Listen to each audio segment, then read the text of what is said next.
filled with excitement, fun, and is beyond limits. But the question is, are you ready to jump? If it is a yes, then you have jumped into the world of ultimate entertainment. Welcome to YOLO 247, a place of fun, indulgence, and endless surprises. Shamima बेगम जो कि UK की citizen थी, वो 15 साल की उम्र में चली गई इस्लामिक स्टेट के एक टेररिस्ट से शादी करने के लिए, और सीरिया में उनकी शादी हो गई इस्लामिक स्टेट के एक आतंकवादी से। उनके 3 बच्चे भी हुए जो कि तीनों के तीनों मर गए बाद में बच्चे। अब ब्रिटेन में बड़ा एक भूकंप सा रखा है। कुछ लोग कह रहे हैं उसको वापस आने दो, कुछ लोग कह रहे हैं वापस मत आने दो। जय हिंद दोस्तों, मैं हूं मेजर गौरवारी और आप देख रहे हैं आज की ताज़ा तरीन खबरें। शमीमा बेगम जो कि यूके की सिटीजन थी, वो 15 साल की उम्र में चली गई इस्लामिक स्टेट के एक टेररिस्ट से शादी करने के लिए। तो सीरिया गई वो, और सीरिया में उनकी शादी हो गई इस्लामिक स्टेट के एक आतंकवादी से। उनके 3 बच्चे भी हुए जो कि तीनों के तीनों मर गए बाद में बच्चे। अब ब्रिटेन में बड़ा एक भूकंप सा रखा है। कुछ लोग कह रहे हैं उसको वापस आने दो, कुछ लोग कह रहे हैं वापस मत आने दो। दोस्तों, ऐसा है कि जब वो गई थी तो बालिग नहीं थी वो, she was 15 years of age. तो जाहिर सी बात है कि कोई कुछ भी करे, भारत में भी यही रूल है, दुनिया भर में यही रूल होते हैं कि भाई आप अगर 15 साल या 18 साल से आप कम हो, एडल्ट आप नहीं हो, तो फिर आपको वो सज़ा नहीं मिल सकती जो एक नॉर्मल एडल्ट को मिलती है, because you are a child, you are suppose to be a child. लेकिन ये कुछ साल पहले गई थी, अब ये बालिग है और ये पूरी तरीके से रेडिकलाइज हो गई है। और मैं आपको एक बात यकीन से कह सकता हूं कि ठीक है, जो बात कह रहे हैं ना कि इसको वापस आने दिया जाए, she should be allowed back into the UK, वो लोग टेक्निकली तो सही हैं, टेक्निकली वो गलत बात नहीं कह रहे, क्योंकि 15 साल के बच्चे को इतनी अकल नहीं है कि वो क्या डिसीजंस ले रहा है। और ये भारत में भी यही पॉलिसी है, यूएस, यूके, हर जगह यही पॉलिसी है। लेकिन दोस्तों, इससे बड़ी बात यह है कि वो जो आ रही है वहां से लेके अपने साथ, अपने दिमाग में, अपने दिल में, अपने जहन में, उससे यूके को कितना खतरा है ये देखना पड़ेगा। फिलहाल शमीमा बेगम जो हैं, ये बांग्लादेशी डिसेंट की हैं और इस वक्त ये नॉर्थ सीरिया में एक कैंप में है बंद, और ब्रिटेन में इसकी बहस चढ़ी है कि भाई इसको वापस लेना चाहिए, नहीं लेना चाहिए। मैं चाहता हूं आप लोग कमेंट सेक्शन में ये लिखें कि भाई उनको वापस, इंग्लैंड जो है अपने यहाँ उनको वापस कबूल करे ना करे, उनको वापस फेंक दे या दोबारा उनकी ब्रिटिश सिटीजनशिप को कायम कर दे। अमेरिका ने सीरिया के ऊपर बमबारी कर दी दोस्तों, अमेरिका ने सीरिया के ऊपर बमबारी कर दी, क्योंकि सीरिया से कुछ टेररिस्ट ग्रुप्स जो कि ईरान के फंडेड थे, वो फायर कर रहे थे अमेरिकन बेसिस के ऊपर। तो दोस्तों, रॉकेट और ड्रोन से अमेरिकन बेसिस के ऊपर फायर हो रहा था, अमेरिका ने वहां पे वापस फायर करा, उनको नस्ते नाबूद कर दिया। लेकिन मैं आपको बताता हूं, यहां पे एक पैरेलल है, ठीक है, और ये पैरेलल है 2 देशों के बीच में। अब ईरान जो है वो अपनी प्रॉक्सीज इस्तेमाल करता है इजराइल के ऊपर अटैक करने के लिए और अमेरिका के ऊपर अटैक करने के लिए, ये ईरान करता है। उसी प्रकार से पाकिस्तान भी इस्तेमाल करता है लश्कर तैयबा और जैश मोहम्मद हमारे ऊपर अटैक करने के लिए, चाहे कश्मीर हो, चाहे मुंबई हो, चाहे दिल्ली हो, कहीं पे भी।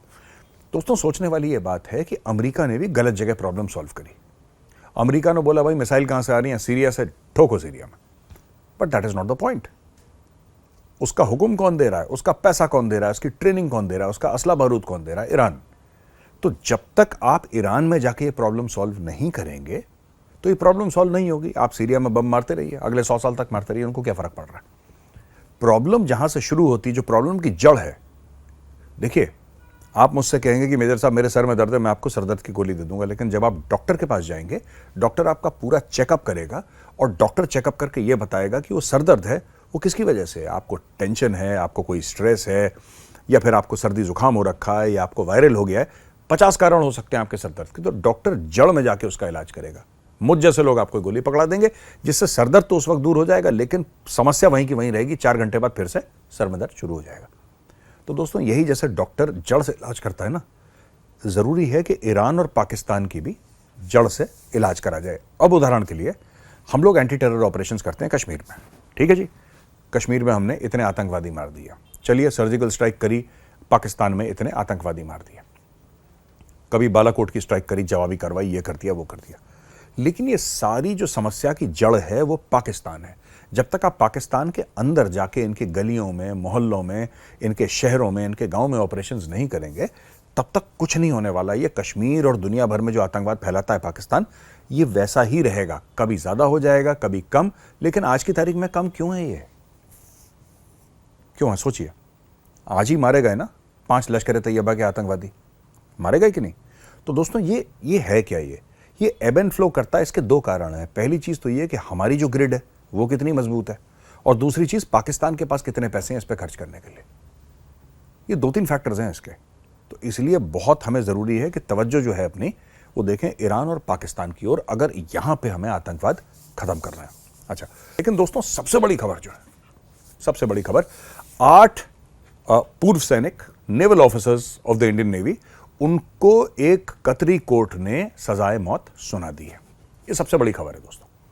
अब सजाए मौत उनको सुना दी है, और केस क्या था? ये लोग गए काम करने के लिए एक खास कंपनी के लिए कतर में। वहां पे इनको इनवाइट करा एक ओमान एयरफोर्स के स्क्वाड्रन लीडर ने, रॉयल ओमानी एयरफोर्स के एक स्क्वाड्रन लीडर ने, जो कि रिटायर हो चुका था दोस्तों। तो इसने इनवाइट करा इन लोगों को, और ये लोग वहां पे ज्वाइन कर ली उनकी कंपनी। ये जो इसकी ऑर्गेनाइजेशन थी, ये कतरी आर्म्ड फोर्सेस को कंसल्टेंसी देती थी, उनके लिए मेंटेनेंस का काम, कंसल्टेंसी का काम, ये वैसे वो बंदा पैसे कमाता था। अब क्या हुआ कि एक प्रोजेक्ट आया जिसके साथ ये कंपनी एसोसिएटेड थी। वो प्रोजेक्ट था मिजेट सबमरीन्स, यानी छोटी छोटी सबमरीन्स और स्टेल्थ सबमरीन्स। ये इटली की तरफ से प्रोजेक्ट आया था, मिनी और स्टेल्थ सबमरीन्स का। और इनके ऊपर यह आरोप है, जो 8 इंडियन नेवी के हैं, इनके ऊपर यह आरोप है कि इन्होंने जासूसी करी, इजरायलियों के लिए जासूसी करी, और इसलिए इनको सजाए मौत सुना दी गई। अच्छा, इजरायलियों के लिए जासूसी करी, भाई ये तो बात समझ में आती नहीं है, क्योंकि अगर किसी ने जासूसी करी तो कोई प्रूफ होता है। अब प्रूफ दिया नहीं, डिटेल बताए नहीं। अब हमें यह भी समझना पड़ेगा कि उस एरिया में डेमोक्रेसी तो है नहीं, Israel is the only democracy. बाकी जो भी मुल्क वहां पे है, जो भी अरब मुल्क है वहां पे या तो कोई शेख बैठा है, कोई अमीर बैठा है, कोई स्ट्रांगमैन डिक्टेटर बैठा हुआ है। चुनाव का कॉन्सेप्ट तो वहां पे है नहीं, फ्री स्पीच का कॉन्सेप्ट वहां पे है नहीं। हाँ ठीक है, ऊपर वाले ने जमीन के नीचे, रेत के नीचे तेल दे दिया, तो ओवरनाइट इनके पास पैसा आ गया। अब उस पैसे की धौंस से ये स्काईस्क्रेपर आप बना सकते हैं, ठीक है, पैसे की धौंस से आप बड़े बड़े स्टेडियम बना सकते हैं, जैसे कतर ने वर्ल्ड कप करा था फुटबॉल का। आप कई सारी चीजें पैसे से बना सकते हैं, but money does not get you democracy. ये 2 मुख्तलिफ चीजें हैं।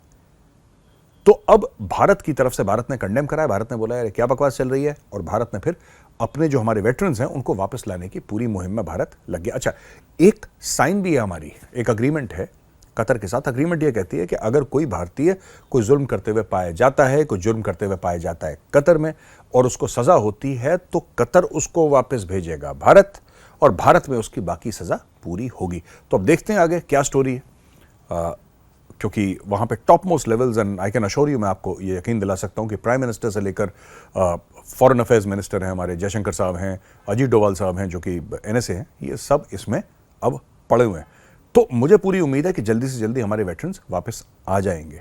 लेकिन ये जो कतर ने करा ना, ये बड़ा गलत करा। जो गुटरेस साहब हैं, जो कि सेक्रेटरी जनरल यूनाइटेड नेशंस के, एंटोनियो गुटरेस, उन्होंने बोला कि साहब जो हमास ने अटैक करा है पूरा इजराइल के ऊपर, you can't look at it in a vacuum. आप इसको आइसोलेशन में नहीं देख सकते, यानी कि इसके पीछे भी वजूहात हैं। अब इजराइल को इस चीज का बुरा लगा, और जाहिर सी बात है इजराइल ने बोला आप टेररिज्म को जस्टिफाई कर रहे हैं। तो पहले तो मांग करी गई कि गुटरेस साहब जो हैं सेक्रेटरी जनरल UN, ये रिजाइन करें, पहली चीज। दूसरी चीज, अब वो लोग चाह रहे हैं कि इजराइल की तरफ जाएं और इजराइल की तरफ से कुछ मदद फराहम करें जो फिलिस्तीन के लोग हैं, खासतौर से गाजा पट्टी के लोग हैं। इजराइल ने बोल दिया कि हम आपको नहीं देंगे वीजा।